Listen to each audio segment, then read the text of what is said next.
follow me closely. I initially, on my video when he was captured, I said his power ceased to exist. His power ceased to exist immediately when he was captured. And so the people of Southern Cameroon had the ability to decide whether he inadmissibly can administer those authority, because his power ceased to exist as soon as he was captured. And once he being liberated by his capture or by the captors, then he can now exercise those power after a competent medical examination determine that his mental capability is competent in whatever circumstances to exercise those power. I hope you get it right. So once he was captured, he is under the duty of the captor. And in this situation, he cannot exercise his power because he's under the duty of the captor. And so the captor will decide whether what he can do in terms of his favor. But because of that abuse of that by the captor, forcing him for conception, which is La Republique, we all know, then he cannot exercise those power. He cannot. But some people argue on the point that Nelson Mandela was in jail for 27 years. Yes, he was fighting for a reform, but he wasn't fighting for a freedom of a nation. So there's a two different scenario of Nelson Mandela and the Southern Cameroon. Southern Cameroon is a nation on its own that has existed and that has joined together with another nation under what they call a cohabiting relationship. In a cohabiting relationship, which means you meet a girl and both of you choose to stay together, that doesn't make you the husband and wife until both of you are legally married. And since both of you are not legally married, you can live together in a cohabiting relationship. You can share other financial aspects, but it's your decision, and you can choose not to continue in that relationship. That is a cohabiting relationship, and that is a cohabiting relationship between the people of Southern Cameroon and the neighboring country, La Republique du Cameroun. So in the case of South Africa, that was fighting for apartheid regime, they were fighting for total liberation. They were fighting for freedom. They were fighting for equality. But in the case of the people of Southern Cameroon, we are coming to let La Republique know. No, we came together as a two equal partner, two equal government, two equal level. And the essence of us coming together is to pull out resources together for the mutual benefit of both nations. And so La Republique misconstrued or misunderstood us for more of a conquered territory, and that they can exercise whatever authority they believe over the people of Southern Cameroon. And that is why we came together and said no to La Republique, that we cannot in any circumstances tolerate such behavior, and that our people is now a sovereign nation. And the declaration was made by His Excellency or His Ayub Seseko, who was the interim president of the Southern Cameroon.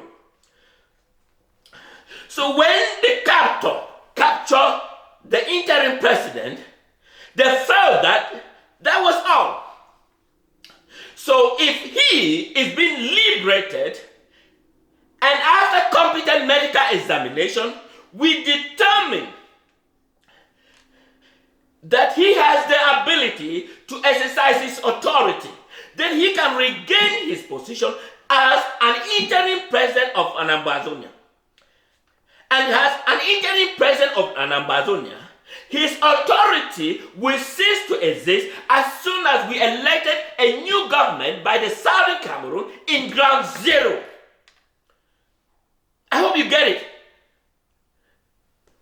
Once the new government is elected in ground zero, his authority ceases to exist. He can run as one of the members, because right now we don't have. And so when people misconstrue using power, so with respect to what happened, let's look at the structure. I talk about the Congress, the Senate. So since the Congress of the Southern Cameroon make laws, govern the Southern Cameroon. Give me a minute.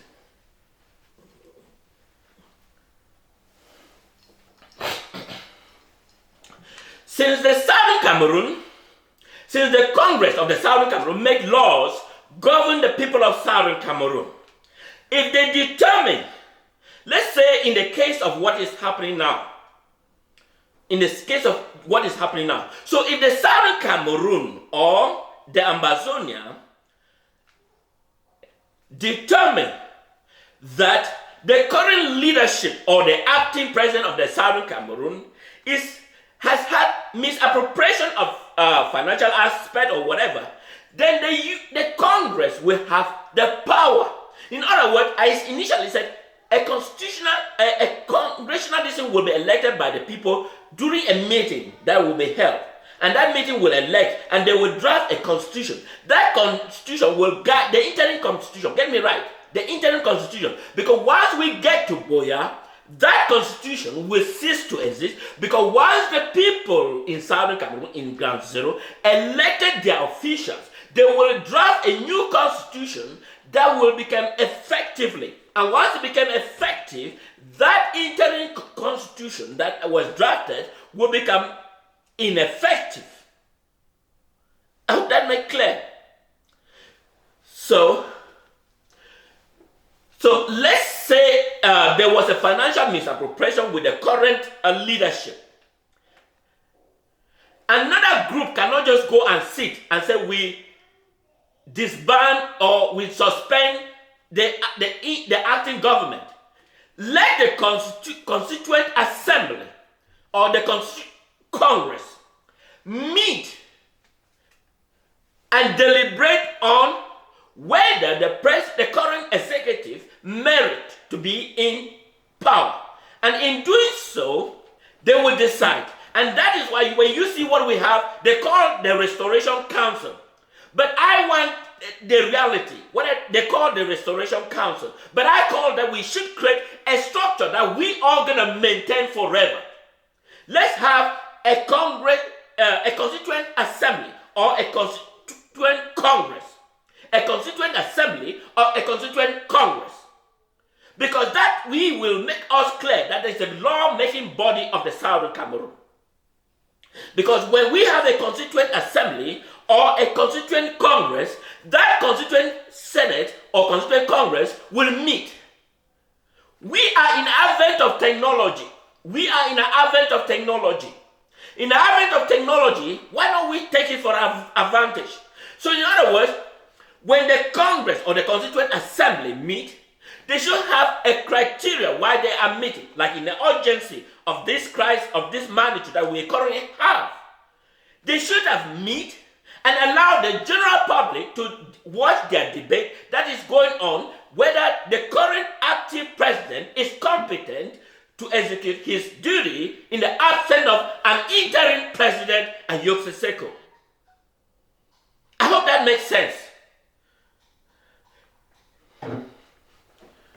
We, the people of Southern Cameroon, is going to be governed by the rule of law. And let's abide to those rules of law. So in other words, let's call a constituent assembly. Let's abolish what they call the Restoration Council and have a constituent assembly or a virtual assembly.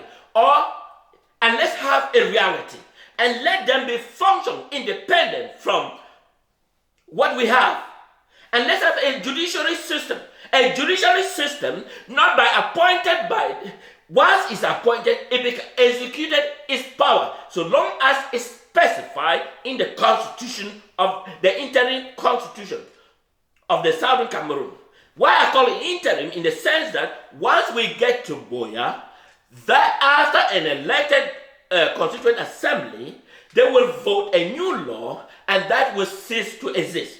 They can either amend the current one that fit the people of Ground Zero, or they can unanimously acknowledge and vote the current constitution.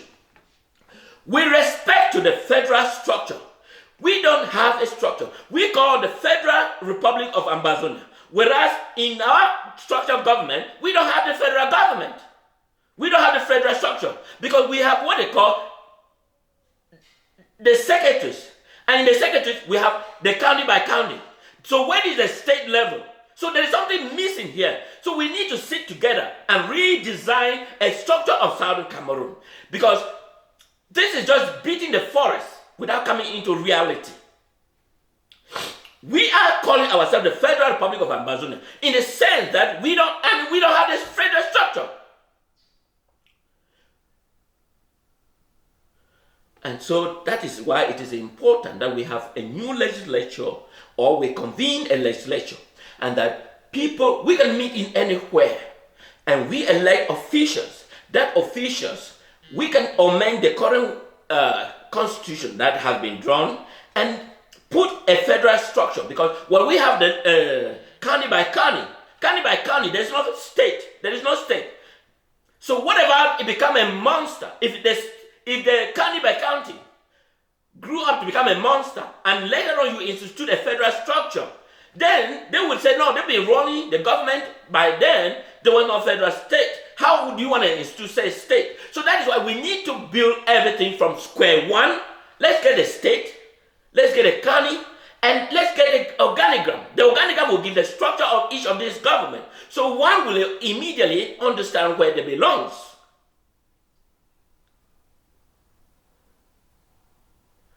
I hope this makes sense.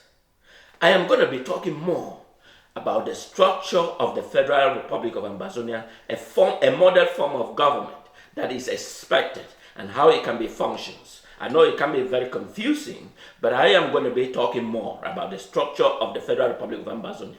You know, La République is a government that has no law. They have what they call the civil law system, which is the French structure that's being implanted in La République. And we can't function with La République in such a structure. So we must have our own system of government. And that is why we can't function with La République, and then they have to leave. Yes, we can function with La République in all sense, because we believe in the rule of law.